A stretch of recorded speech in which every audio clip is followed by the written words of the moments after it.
Hi guys, this is Mark on Mark's Tech Vlogs, and today this is a slightly different video for you guys because I've just got a new car, well, an old car that's new to me. It's a Smart Fortwo. It's I'm not going to go into loads of details, but it's the 451 model. It's a diesel, which means it gets something crazy like 80 miles to the gallon. And what I want to do is show you guys how to remove the installed stereo and put in a nice new kind of doubled-in one with Apple CarPlay. I've gone for a Pioneer one, which I will do a review on this channel for in a couple of weeks when I've been using it, so be sure to subscribe if you want to see that review.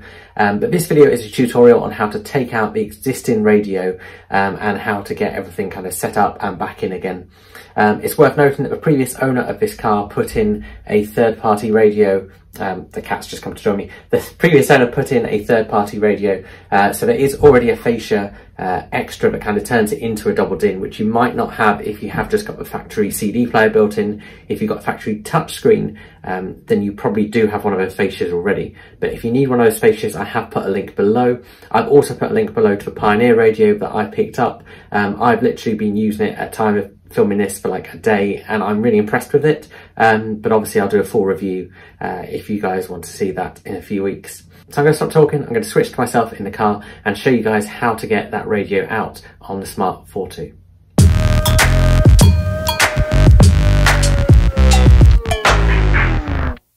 Okay, so I'm actually filming this video post having installed it, but I need to take it out anyway because I need to put in a different USB cable and I need to get the microphone hooked up. Now, to remove the radio, first of all, where you've got your hazard panel, you need to pull this off very gently with a little spludger because it's just held on by some clips. But don't pull too hard because you don't want to break those clips. And you don't need to worry about removing that wire there because there is a screw just through there. Mine is missing it, but you just need to remove that screw. Once you've done that, the plastic trim above is now free, so you can pull just very gently around the edges there to remove the clips. Remember, it goes under as well. So this is the built-in trim. You can now see the separate fascia that's around the radio. That's the external bit you may need. And you just want to pull that out gently and discard that. Now this fascia you may not have. I do. If you've got the smart touchscreen you will already, and it's held in by some screws. I've only got one left because I only put it back in gently because I knew I was going to need to remove it. And these are Torx screws, so you're probably going to need a special screwdriver in order to remove these. That's just a bike tool that I've got from years ago that actually does the job for me. So just unscrewing those, and of course make sure you don't drop any of your screws.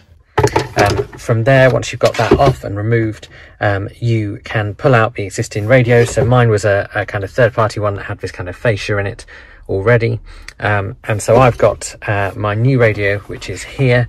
This is a Panasonic. I'm going to make a review of this shortly. Sorry, it's a Pioneer. I'm going to make a review of this shortly.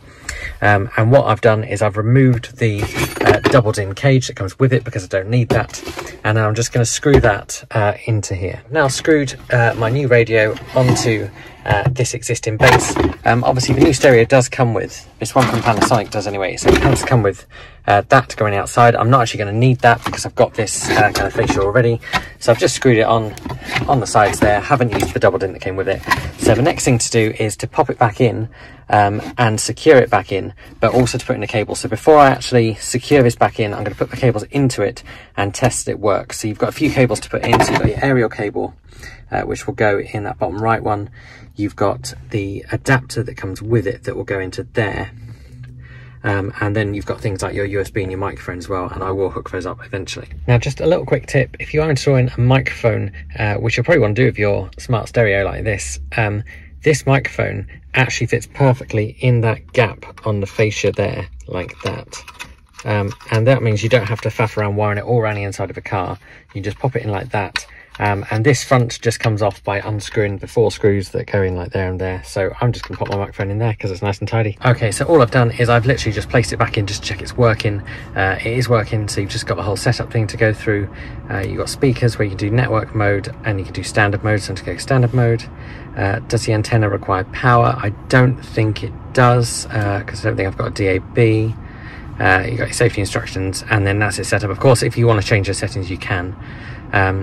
And then, of course, to get things like Smart CarPlay going, you plug in a USB, which I'm going to do in a minute, and you can set your clock and things like that. Okay, once you got it back in properly, you want to put your screws back in there and up there if you got them.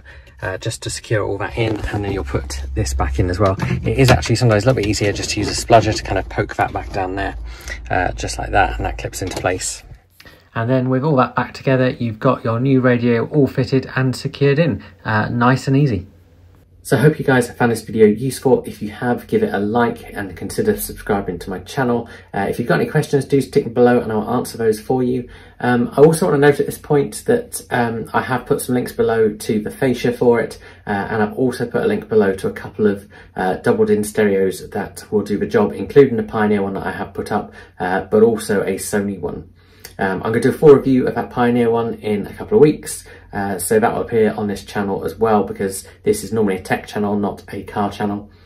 And then I also just wanted to note that if you are looking for kind of doubled-in stereos to go in your Smart Fortwo, just to kind of steer clear of some of the kind of cheap Chinese ones that are out there. They're often all look exactly the same on Amazon. They're not branded, they're CarPlay. They tend to range between kind of like 40 and £100. Some of them even have the kind of smart fascias with them.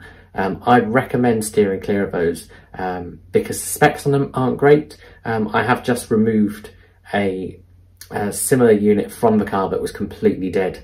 And looking at the unit itself, I'd probably say it's only a couple of years old. So you probably end up paying twice, whereas I expect this Pioneer one is going to last probably longer than the car will. But also, if you look at the specs for these kind of cheaper CarPlay devices, they only have around 1 GB of RAM in. If you compare that to what your phone has, even the cheaper Android phones have more than that, and it's got to run that operating system on a bigger screen, so it's not going to be enough to cope very well. It's going to be sluggish, it's going to take forever to load, whereas this Panasonic pretty much loads as soon as I turn on the ignition. And I'm really impressed just within 24 hours of using it. That's initial impressions, but I will do a proper review. But I'm going to stop rambling. I hope you guys have found this video useful, and I will see you guys again soon.